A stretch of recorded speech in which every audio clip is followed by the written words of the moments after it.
So, in this video for my three big stories today, I want to talk about Putin's NATO tirade. And it wasn't just about NATO, it was about the West in general. They're just bad, they're mean, they want to destroy Russia, where Russia just wants to be peaceful. So, let me show you what was happening here. RT is showing Putin getting off the red carpet, coming down from the plane into Belarus. Warm welcome. He shares traditional kave bread and greets officials and top military brass with handshakes. So he's coming to Belarus for a big forum. It's a big to-do because now the boss is in town. So, okay, nothing good's going to come out of this meeting, of course, and he's going to get into a position where he gives a speech and then answers questions. Now, the Q&A and the speech take up about a half hour. So I'm going to show you just a couple clips. This is from Greg Terry, and he had the translations here. I'm going to show you 4 clips. The first one is how Putin's saying, look, well, like, what's the West going to do? What are you going to get from this when you are increasing, because he doesn't like that they're increasing their military spending, which, of course, that's a good thing that he doesn't like it, right? And what are you going to get out of it? You're going to be buying these things from the West. So joke's on you. Listen to this. Regarding the armed forces, there's constant talk about our problems and imminent strategic defeat in Russia. This rhetoric just doesn't stop. Yet they also claim we're planning to attack NATO countries. Where's the logic in that? If we're falling apart, how could we attack NATO? It's nonsense. They don't believe it themselves, but try to convince their people to squeeze out more money and accept social cuts. By the way, what are we spending these trillions on? On our military-industrial complex, ourselves and our loved ones? And what will they spend their 5% on? On US purchases and supporting their own military-industrial complex.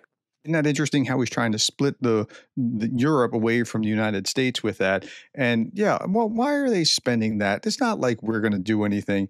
Well, they said they weren't going to do anything when they invaded Ukraine to begin with. Okay, let's scoot ahead up here to the next one where he's talking about how NATO is the aggressive one.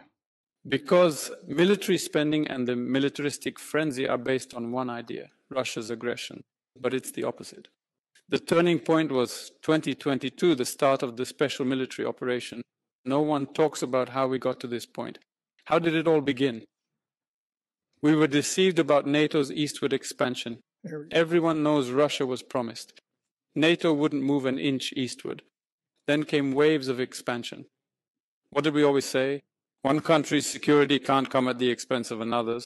But wait a minute, your security is coming at the expense of Ukraine in the way that you're framing things. So that's already the case. And he always talks about this, like they promised they wouldn't be doing that. Well, first, if that was a verbal promise, it was never on paper. It was talking to the former Soviet Union. And you're moving westward when you're into Ukraine, when you're moving, trying to politically take over in Georgia. It's just absolutely mind-numbing what he has to say. Okay, here, let's move this up to 405 and watch this, where he says NATO's spending is aggressive. Increase their military spending?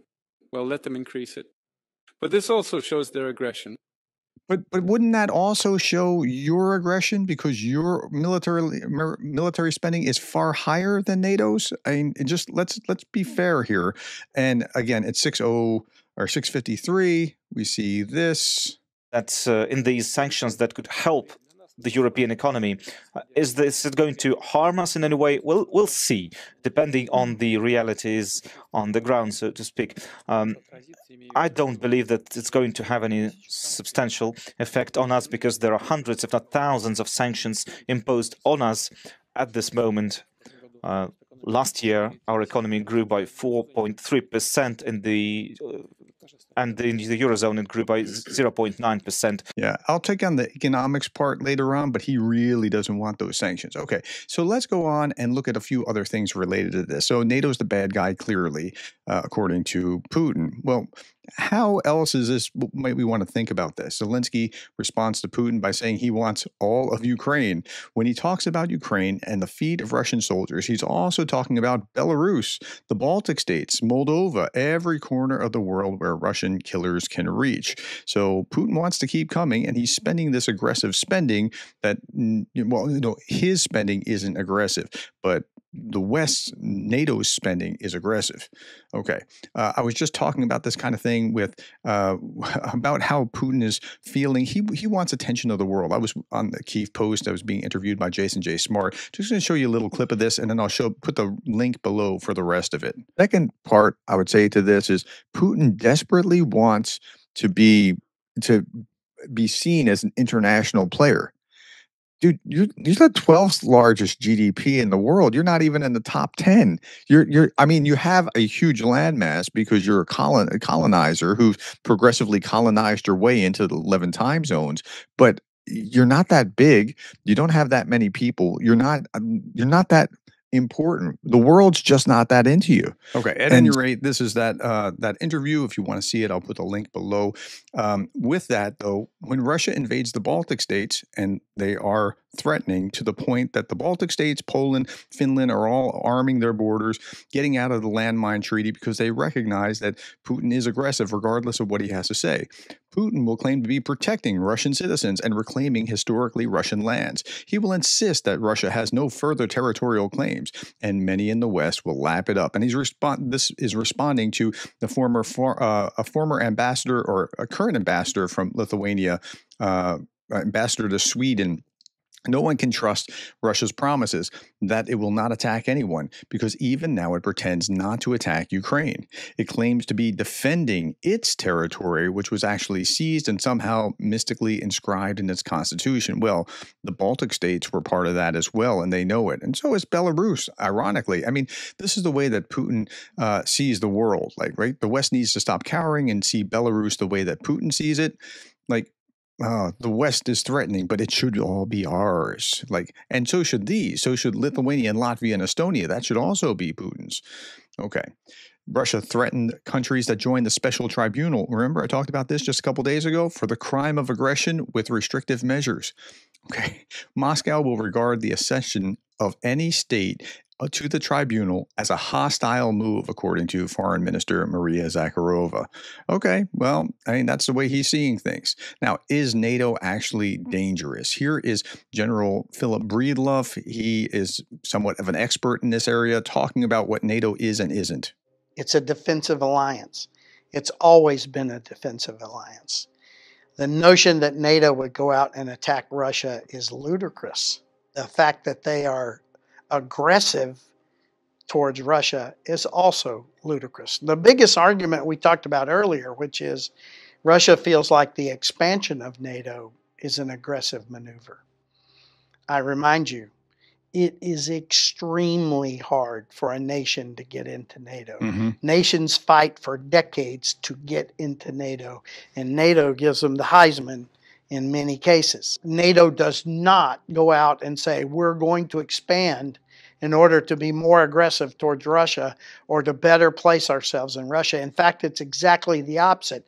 When nations are trying to get in, there are NATO allies that typically will make the argument, no, because that's going to make us much more likely to have to fight Russia, and we don't want to have to fight Russia. In fact, many people call it Mr. Putin's pocket veto. If a country is trying to get into NATO, like Georgia was, like Ukraine is now, and others, he invades a portion of the country, and that's his veto, because in most cases, a NATO nation is not going to consider letting another nation enter into the alliance when it would mean you've got to go to war, because they're at war. The idea, and that's what's happened to Georgia, that's what's happened to Ukraine, that's what's happened to Moldova, but NATO is the aggressive one, apparently, for some reason I can't quite detect. Okay, let's look at this. Following on with this, in the next few days, the European Union is expected to adopt an 18th sanctions package. Well, if they can get the votes. It's important to pass it because it's a very deterrent package that will have an impact on the Russian economy and will probably bring Russia back to the negotiating table. That's if Orban doesn't get in the way. I talked about Orban the other day, and I'll show you that video in just a moment. We stopped Ukraine's accession to European Union, says the Hungarian prime minister, with 95% in a referendum, like a Facebook kind of referendum. 95% of the people said no. And when do 95% of the people say no to anything? Well, I mean, in an actual democracy. on Ukraine's EU membership launched by his government allowed Budapest to block the accession process. Okay, well, he'll be out by February, hopefully. So we'll see how that plays out. Orbán says it an unfriendly entity. What? We don't even know what Ukraine is today or where its borders lie. Seriously, he just said this. Right? The Hungarian prime minister said on state radio, Orbán believes that Ukraine should not be admitted to NATO. However, he says he understands the Ukrainians and see their heroic struggle. Well, that heroic struggle language is just a cover that he's not going to allow them. By the way, I just put this video out about Orbán. Where is it? My video. Here it is. Hungary's Godfather, how Orbán became a crime boss. If you have not seen this, you need to understand because Orbán's going to be a fly in the ointment for NATO and the EU and the sanctions package and so on and so forth for at least the next half a year. Okay, let's turn our attention to what's going on with Iran and the fallout from that. Khamenei's absence remains a glaring issue. Where is he? Okay, for nearly a week, he made no public statements, even as Iran suffered heavy losses. Its nuclear facilities were bombed and a ceasefire was brokered with the United States, but he seems to be AWOL. Now, he did put out a video of some sort. Khamenei's reemerges in a new video. Says Iran gave a hard slap to the U.S. and downplays nuclear damage.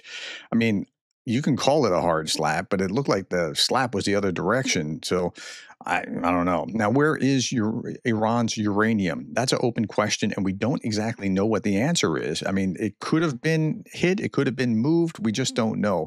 Satellite images showed trucks massing at Iran's Fordo facility days before U.S. strikes. Some experts said that the trucks brought dirt to fill in the tunnel entrances. Others believe that they were transporting enriched uranium.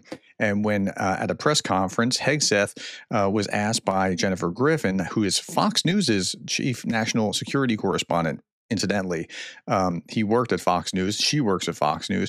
She responded with calm dignity, standing by her reporting on the issue. She's a hard news journalist, not a commentator, who is trying to get at truth. And Hegseth just slapped at her. Listen to this. It's about highly enriched uranium. Do you have certainty that all the highly enriched uranium was inside the Fordo mountain, or some of it, because there were satellite photos that showed more than a dozen trucks there 2 days in advance? Are you certain none of that highly enriched uranium was moved? Now, that's a legitimate question for a journalist to be asking. And his response? Of course, we're watching every single aspect. But, Jennifer, you've been about the worst, the one who misrepresents the most intentionally. What? That's not misrepresenting anything. That's saying, here's what we know. Or do you know that this is for certain not a thing? That's not cool. What the president says. I'm familiar. About the ventilation shafts on Saturday night. And in fact, I was the first to describe the B-2 bombers, the refueling, the entire mission with great accuracy. So I take issue with that. I appreciate it. Yeah, and you should take issue with that because that wasn't cool. Okay. Last little bit from Darth Putin. You might hate your job, but at least you didn't have to go to Minsk, spend a day with Lukashenko, pretending that they have an economy. I accept your sympathy. All right, my friends, that's all that I have for you. Thank you for your time, the likes, the shares, and the subscribes, and the comments below. I try to read them as much as I can. Thank you for all of that, and thank you for being the kind of person that cares about Ukraine.